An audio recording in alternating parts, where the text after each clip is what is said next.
এখন July 2025।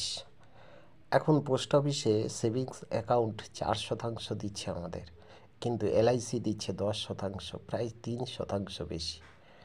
Time deposit দিচ্ছে post অফিসে 6.9%, এলআইসি দিচ্ছে 10%, প্রায় 3% বেশি।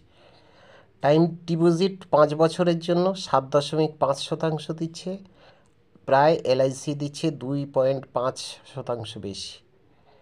কিষাণ বিকাশপত্র দারুণভাবে দিচ্ছে 7.5%, কিন্তু এলআইসি দিচ্ছে 10%, প্রায় 2.5% বেশি।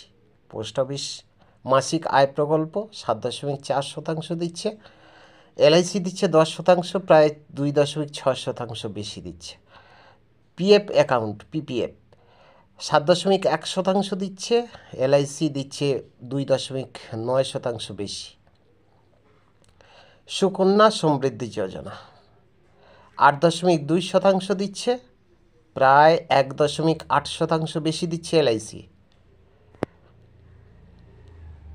সিনিয়র সিটিজেন সেভিং স্কিম প্রায় 8.2% দিচ্ছে, এলআইসি দিচ্ছে 1.8% বেশি। সমস্ত সরকারি প্রকল্পের বিমা থাকে না, কিন্তু এলআইসির অবশ্যই বিমা থাকে, এলআইসি অনেক বেশি।